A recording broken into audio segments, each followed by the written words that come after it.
ओम नमो भगवते वासुदेवाय नमः। भादो मास के कृष्ण पक्ष की एकादशी को अजा एकादशी कहते हैं तथा इसे अन्नदा एकादशी भी कहा जाता है। इस एकादशी के व्रत से व्यक्ति की जन्म जन्मांतरों के सभी पाप नष्ट हो जाते हैं, वही उनके संताप मिटने से भाग्य भी उदय हो जाता है।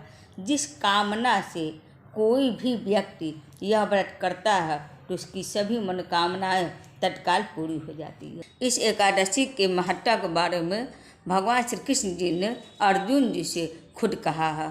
एकादशी की पूजा में विष्णु भगवान जी के पहले दुर्गा जी का पूजा आप लोग जरूर कर लीजिएगा, क्योंकि दुर्गा जी का नाम एकादशी है। उन्हीं के नाम पर ये पूजा एकादशी का व्रत रखा जाता है और इनकी कहानी जरूर सुनना चाहिए। 11 माता की कहानी हमारे चैनल में है, आप लोग जरूर सुन लीजिएगा। और अजय एकादशी का मुहूर्त, पूजा विधि और महत्व ये सब मैंने पहले वाले वीडियो में अपलोड करके रखा है, आप लोग जरूर सुन लीजिएगा और देख लीजिएगा इसको। वीडियो को मेरे लाइक और सब्सक्राइब करना मत भूलिएगा वीडियो पसंद आए तो, और कमेंट में विष्णु भगवान जी का मंत्र ओम नमो भगवते वासुदेवाय लिखना मत भूलिएगा। अजय एकादशी की कहानी सुनाएंगे। अर्जुन ने कहा, हे पुंडरीकाक्ष, अब आप कृपा करके मुझे भाद्रपद मास के कृष्ण पक्ष की एकादशी के विषय में भी बतलाइए। इस एकादशी का क्या नाम है तथा इसके व्रत का क्या विधान है, इसका व्रत करने से किस फल की प्राप्ति होती है। श्री कृष्ण जी ने कहा, हे कुंती पुत्र, भाद्रपद मास के कृष्ण पक्ष की एकादशी को अजा कहते हैं। इसका व्रत करने से सभी पाप नष्ट हो जाते हैं। जो मनुष्य इस दिन श्रद्धापूर्वक भगवान का पूजन करता है उनके सभी पाप नष्ट हो जाते हैं। इन लोक और परलोक में मदद करने वाली इस एकादशी व्रत के समान संसार में दूसरा कोई व्रत नहीं है। अब ध्यानपूर्वक से इस एकादशी का महात्म को श्रवण करो। पौराणिक काल में अयोध्या नगरी में एक चक्रवर्ती राजा राज करता था। इसका नाम हरिश्चंद्र था। वह अत्यंत वीर प्रतापी तथा सत्यवादी था। प्रभु इच्छा से उसने अपना राज स्वप्न में एक ऋषि को दान कर दिया और परिस्थितिवश से उसे अपनी स्त्री और पुत्र को भी बेच देना पड़ा। स्वयं वह एक चांडाल का दास बन गया। उसने उस चांडाल के यहाँ कफन लेने का काम किया, किंतु उसने इस आपत्ति के काम में भी सत्य का साथ नहीं छोड़ा। जब इसी प्रकार उसे कई वर्ष बीत गए तो उसे अपने इस नीच कर्म पर बड़ा दुख हुआ और वह इससे मुक्त होने का उपाय खोजने लगा। वह सदैव इसी चिंता में रहने लगा कि मैं क्या करूं, जिस प्रकार इस नीच कर्म से मुक्ति पाऊं। एक बार की बात है, वह इसी चिंता में बैठा हुआ था कि गौतम ऋषि उसके पास पहुँचे।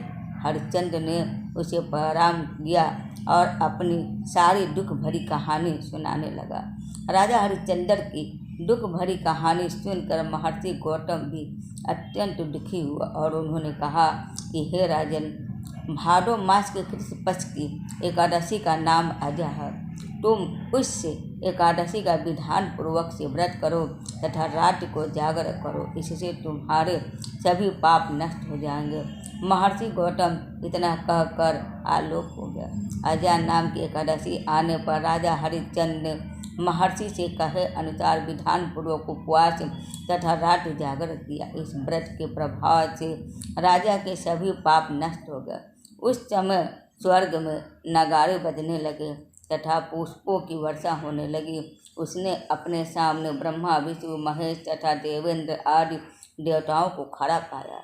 उसने अपने मृतक पुत्र को भी जीवित पाया तथा अपनी पत्नी को राजसी वस्त्र तथा आभूषणों से परिपूर्ण देखा।